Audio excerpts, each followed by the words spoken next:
Assalamualaikum and welcome to our forum, which we will be talking about bullying. Bullying is everywhere. It does not matter what age we are, what job we have, where we went to school, what we own, or what we know. If we participate in any social group, we are bound to meet some bullies. Nowadays, bullies is one of the most popular cases that always occur in our society. The workplace, for example, is a frequent bully hangout. This is because bully strategies are often encouraged and rewarded in the workplace. Before we go any further, let me introduce myself. My name is Khairul Naim and I am the first speaker for this forum. And without wasting any more time, I would like to define what bullying is all about. Bullying is defined as the use of force, coercing, hurtful teasing, or threatening to abuse, aggressively dominating, or intimidating another person. The action is repeated over and over again until it becomes habitual. The perception of power imbalance, whether physical or social, is a necessary precondition for action. Bullying and conflict are distinguished by this disparity. This type of behavior are used to assert dominance and may be directed at a specific target on a regular basis. Beyond that, bullying can take many forms, from individual bullying to group bullying, which also known as mobbing, in which the bully may have one or more subordinates who are willing to assist the primary bully in his or her bullying endeavors. According to Swedish-Norwegian researcher Dan Always, bullying occurs when a person is exposed repeatedly and over time to negative action on that part of one or more other people. And negative action occur when a person intentionally inflicts injury or discomforts upon another person through physical contact, through words, or in other ways. Nevertheless, individual bullying is usually distinguished by the fact that it is carried out with the intent of gaining control over another individual. Every setting where humans interact with one another has the potential to become a breeding ground for bullying cultures. This includes school, the workplace, one's own home, and one's immediate surrounding. Speaking of school, according to medical author named Roxanne Dryden Edwards, 28% of young people in school have been the victims of bullying.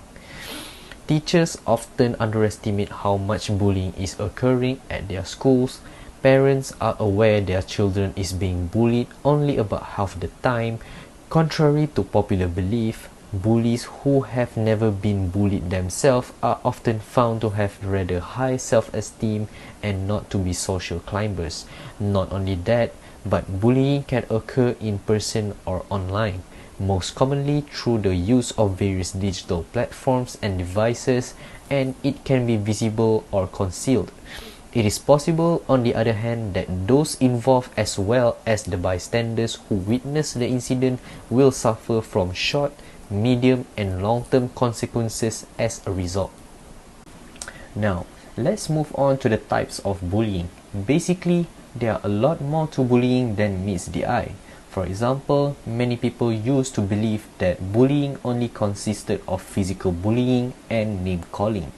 Bullying, on the other hand, can take many forms, ranging from excluding and gossiping about others to making fun of their race or religion. Not all bullies are the same. Each has a distinct style and employs various tactics to intimidate and control their victims. Some bullies, for example, are very sneaky about how they attack their targets, whereas others are downright mean. We will be better equipped to help victims in any situation if we are aware of not only the types of bullying, but also the types of bullies that people may encounter. So first and foremost, physical bullying, which is the most visible form of bullying. It occurs when people use physical action to gain power and control over their targets. Physical bullies are typically larger, stronger, and more aggressive than their peers. Kicking, hitting, punching, slapping, shoving, and other physical attacks are all examples of physical bullying.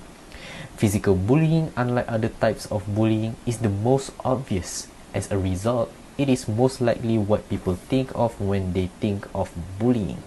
Furthermore, it has historically received more attention from schools than other more subtle forms of bullying. Following that is verbal bullying. Verbal bullies use words, statements, and name-calling to gain power and control over a target. Typically, verbal bullies will use a barrage of insult to belittle, demean, and hurt another person. They choose their target based on how they look, act, or behave. It is also common for verbal bullies to target people with special needs. Verbal bullying is frequently difficult to detect because the attacks always take place when the adults or their caretaker are not present. As a result, it is frequently one person's words against another. Furthermore, many adults believe that what youngsters say has little or no impact on others, and they will usually tell the victim of bullying to ignore it. However, verbal bullying should be taken seriously because, according to research, verbal bullying and name-calling has serious consequences and can leave deep emotional scars. Next is relational aggression, which is a sneaky and insidious form of bullying that often goes unnoticed by others. Relational aggression, also known as emotional bullying, is a type of social manipulation that mostly happens among teenagers, where they will attempt to harm or sabotage their peers' social standing. Relational bullies frequently exclude others from a group, spread rumors, manipulate situations, and break confidence. A relationally aggressive bully's goal is to elevate their own social standing by controlling or bullying another person. In general, girls use rational aggression more than boys. These girls are frequently referred to as mean girls or frenemies. A teen who is the target of relational aggression is likely to be teased, insulted, ignored, excluded, and intimidated. Aside from that is cyberbullying. Cyberbullying occurs when people use the internet, a smartphone, or other technology to harass, threaten, embarrass, or target another person. It is considered cyberbullying, but when an adult is involved in the harassment, it is called cyber harassment or cyber stalking. Examples of cyberbullying include posting hurtful images, making online threats, and sending hurtful emails or texts. Cyberbullying is a growing issue among young people because they are always connected. It is also becoming more common because bullies can harass their targets without fear of being caught. Cyberbullies frequently say things they would not dare to say in person. They feel anonymous, insulated, and detached from the situation as a result of technology. It feels invasive and never-ending to the victims of cyberbullying. Bullies can attack them at any time and from any location, including their homes. As a result, cyberbullying has a serious consequences to the victim. Last but not least is prejudice bullying. This type of bully is motivated by prejudices against people of different races, religions, or sexual orientation. This type of bullying can include all other forms of bullying. When someone engages in prejudicial bullying, they are specifically targeting others who are different from them. This type of bullying is often severe and can lead to hate crimes. That's all from me. I hope you guys understand and get the idea of the definition and the types of bullying. And now we are going to listen about the characteristic of bullying, which shall be explained by our next speaker, which is Mohamad Aniq. Thank you. Thank you, Khairul Naim. My name is Mohamad Aniq bin Johari. I would like to continue the forum presentation by providing the characteristic of bullying. Parents often worry about whether or not their child will be bullied at school, on the sports field, or in the neighborhood. While any student can be the victim of bullying, some children are more likely to encounter the problem. Here are the major characteristics that make a child more vulnerable to bullies. First is insecure personality. Children who appear submissive, passive, and anxious are more likely to be bullied than peers who do not exhibit this trait. Bullied children also tend to be insecure and to cry frequently, even before bullying occurs. Some researchers believe that a child's lack of assertiveness and security might serve as a cue to bully that they are the perfect victim. There is also evidence that kids who experience depression and bodily symptoms of stress, such as headaches and stomach aches, might be more likely to be bullied. This problem can also be caused or made worse by bullying. Second is lower peer acceptance. Victims of bullying may have few or no friends. The common depiction in TV and film is the child who sits alone at lunch. A child who is the target of a bully is less likely to have a wide circle of friends compared to their peers who are not bullied. Kids who are bullied are often not accepted by other children. The negative peer response typically emerge long before bullying begins, with children experiencing peer rejection and being left out of social situations. Third is physical appearance. Research has found that kids who are perceived as being larger or smaller than peers also at an increased risk for bullying, even if they are not objectively under or overweight. Kids who are reached puberty earlier or later than peers are also at risk for bullying. Any aspect of their physical appearance that set them apart from others in their age group, whether it is wearing glasses, braces, or a hearing aid, can make a child more likely to be bullied. Fourth is overprotective parents. Parents of bullying victims tend to overprotect the child. These parents tend to avoid having disagreements with their children and try to create a sense of harmony in the household. While they have a good intentions, this behavior can be unhelpful. Overprotective parental behaviors prevent a child from learning how to handle conflict, which actually make it more likely that they will be victimized by peers. Parents of kids who are bullied might become socially over-involved to make up for peer rejection, but this can actually be another reason a child is picked on. Lastly is perceived as different. Children who are seen by their peers as being different in some ways are more likely to be bullied. Children with special needs and learning disabilities are disproportionately affected by bullying. Kids who are stand out from the crowd for any reason can easily become the target of bullies. A few examples of reason kids are bullied by peers include: they are from an ethnic, cultural, or religious minority, they have a physical or mental disorder, and they are smart or have a special talent. Next is characteristic of parents of the bullies. Characteristics of the parents of the bullies have also been investigated. Dr. North and Dr. Josh M. Bash, a full professor at the University of South Florida, described the parent of bullies as who: first, prefer harsh discipline methods including physical punishment and angry emotional outbursts. Second, are rejecting or sometimes hostile toward their child. Third, are inconsistent in supervision as both hostile and permissive. Fourth, have poor problem-solving skill. Fifth, prefer and teach to strike back when provoked. Next, I will give you an overview about the causes of bullying.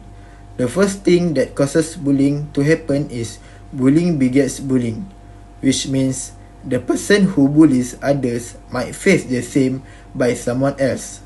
Often, the individual who bullies others is doing it because they have been bullied in the past. They may have been bullied by their parents, their abusive siblings, or even someone in their neighborhood. Bullies are likely to have been bullied in their own life. Because they have been mistreated repeatedly, these people see violence as a means of imposing authority rather than productively assisting others, and this play a big role in instigating their bullying behavior towards others. Second is to seek social attention and acknowledgement through shows of aggression. Bullying also occurs when one seeks for social attention, recognition, and acknowledgement. Again, recognizing acts of aggression as a useful model of dictating terms, they resort to such malicious behavior to make everyone around aware of them. Bullies are often lonely. They do not have any real friends, so they try to find attention in any way they can, even if that means hampering someone's mental health or causing them physical health problems. What's more, these bullies often do not consider themselves to be tyrants. They believe their way of communicating to be an appropriate response to a harsh world which they grew up in. In some cases, there are some who crave attention and the desire to be perceived as brave and confident. This can cause them to bully to get more attention, though there are a lot of ways to get attention and be in the limelight. Bullying seems to be the easiest and coolest way to do so. Their social issue and indifference make them turn to aggressions as the only way to make their point.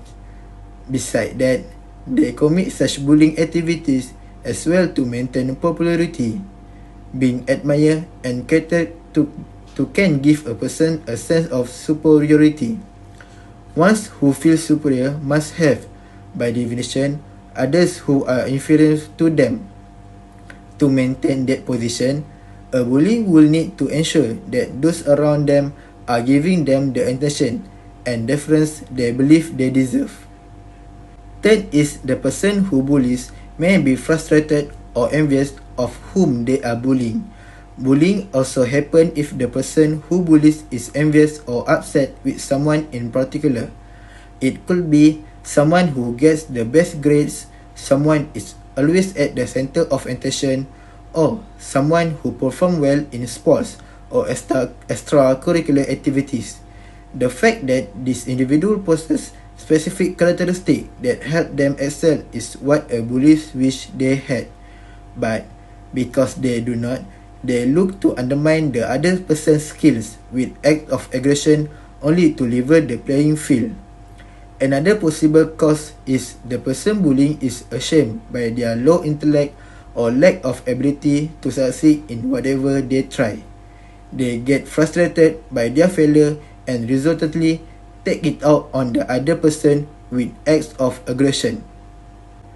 Last but not least is the person who bullies likes to be in control.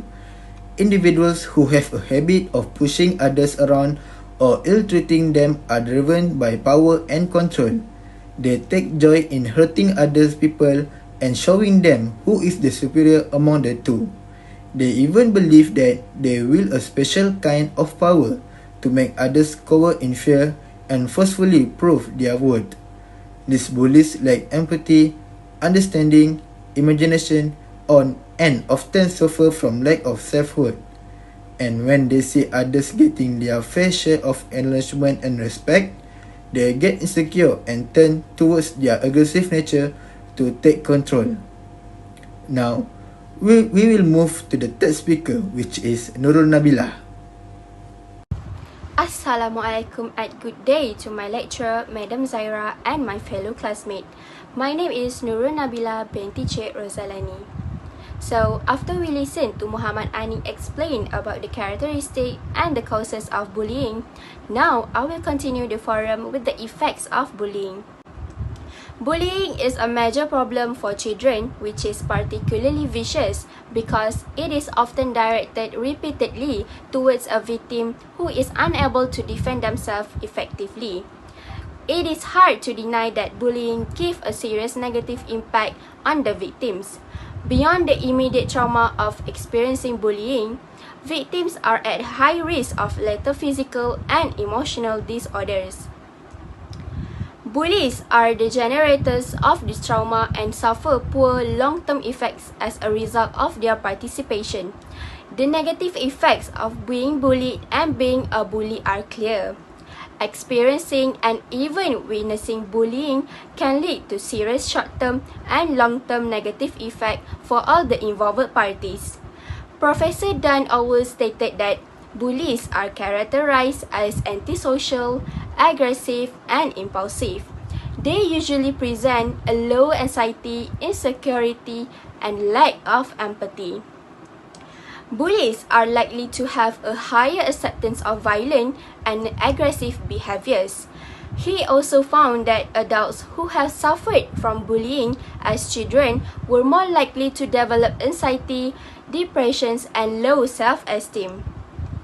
Moreover, being a victim of bullying can lead to a heightened risk of psychological side effects such as depressions, suicidal attempts, and poor self-esteem. In another research found by Amelia Suckling and Carla Temple stated in the book titled Bullying, a Whole School Approach, it was revealed that the majority of the bullying victims are lack of self-confidence and do not have courage to stand up when being attacked or threatened. The effects to the victims of school bullying are more anxious and insecurities, often cautious, sensitive, and quiet than other students. They are usually a group of low self-esteem children who often have a negative view of themselves and their situation. They also can be defined themselves as a failure, stupid, and unattractive. These undesirable conditions are worsened when they were bullied, as it affirms their weak self-perception. The behavior and attitude the victim seems to signal to others that they are insecure and worthless individuals who will not retaliate if they are attacked or insulted. Next, the effects of bullying in the aspect of academic development. In the short term, the victims of bullying ability to learn and their academic achievement are very likely to be affected, which can lead to poor academic performance and attachment to school, leading to truancy and bad test scores. It also can lead to more disastrous consequences to the children's well-being, for instance, attempted suicide and depressive behavior. Being a victim can result in a poor school attendance because many victims become afraid of going to school. Professor Michelle Irmeter Elliott, who is a children's psychologist at the American School, found in her study that 8% of 8th graders in the US miss at least one day of schools per month for fear of bullies. Victims are also often receive a lower grade due to the attendance problems and also due to their stress and worry. Besides that, frequent harassment may lead children to develop a sense of mistrust toward their peer group at large and thus become so preoccupied with feelings of social alienation and concern for their safety that they have difficulty attending to the demands of school and eventually develop a negative school attitudes. According to Professor Ken Rigby, a professor at the University of South Australia, school bullying has indicated that to be regularly bullied in school is no doubt at a very unpleasant experience that may seriously affect the mental health and well-being of the victim. Being bullied by other children hurts in many ways. Emotionally, each day of school brings the anticipation of being hurt, humiliated, or terrorized with all its accompanying tensions, anxiety, and fear. Last but not least, school bullying is associated with serious adjustment problems that negatively affect the psychological development of the victims, from somewhat less than optimum psychological functioning, such as being unhappy, having a low level of confidence, and being lonely, and more distressing psychological states such as high level of anxiety, depressions, and suicidal thinking. Since it is known that a considerable proportion of young people who commit or attempt to commit suicide are depressed, it is by extension likely that victimization may also be an important causal factor in suicidal behavior. Now, let's move on to the ways to reduce bullying. Professor Dan Olweus, a Swedish-Norwegian psychologist, can be considered the pioneer in bullying studies.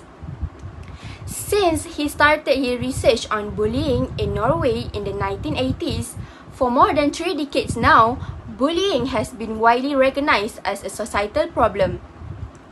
School bullying brings various negative consequences to school children, especially to the victims.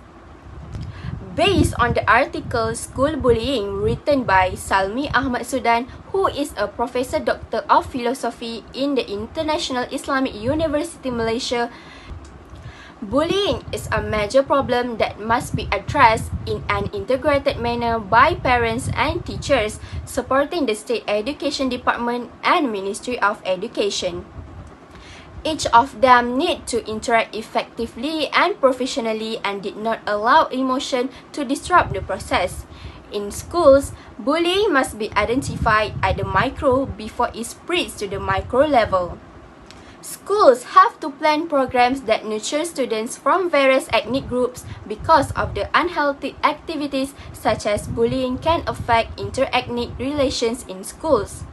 A comprehensive program involving the entire school machinery such as teachers and parents, they must be carried out with a full sense of responsibility to develop a quality human capital for the sake of our beloved nation.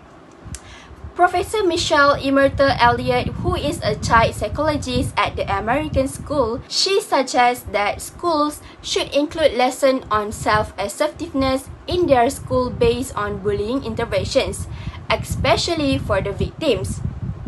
The lessons on self-assertiveness can occur in the form of courses conducted in the school as part of the curricular activities or at camps outside of the school. It also can be conducted in a manner of group work approach where the victims interact with one another with the guidance of a group leader. Professor Lee Charlotte Lee, who is a Chinese-American psychologist, defined assertiveness as the ability to stand up for ourselves and to say how we feel when we feel we need to. People who are not assertive frequently believe they have no right to their feelings, beliefs, and opinions. Also, they do not do things in such a way that their negative views of themselves are confirmed as correct. Also, they do things in such a way that their negative views of themselves are confirmed as correct. Besides that, the school governing body must be transparent in reporting disciplinary problems, especially involving bullying and fights, to the Ministry of Education, which can then be more proactive at the nation level. It will facilitate the development of human capital more effectively. The home institution can also play an important role in promoting the welfare of its members. The family is an important locus in the process of understanding and improving personal character and the communal environment among family members, especially the students. In the family, the guidance of parents will shape the personality of individual students. To conclude, extensive bullying research has demonstrated that there are negative effects from being bullied or being bullied. Such negative effects can be far-reaching and long-lasting, but some interventions, especially schools-wide or targeted ones, have shown success in reducing both the incidence and the negative effects of bullying. All parties need to work together to solve bullying problems because we do not want schools as an educational institutions to encourage violent and cruel behavior. Instead, they must provide training to intend to develop people that are useful to our society, nation, and religion. It is also to ensure that the students thrive in a safe and caring environment where they are free to learn and grow. That's all from me. Thank you. For the conclusion, I want to conclude that bullying is wrong. It's never okay. It's never cool. It never makes you look good by doing it. You always have a choice. Be the person that is smart enough and confident enough to be friends with everyone you meet. By doing so, you're sending the message that you're self-assured enough not to care what others may think. I hope you learn something from this forum, and I hope you take it seriously. This is an issue that has been costing lives. As a human being, you can change that. That's all from us. Thank you.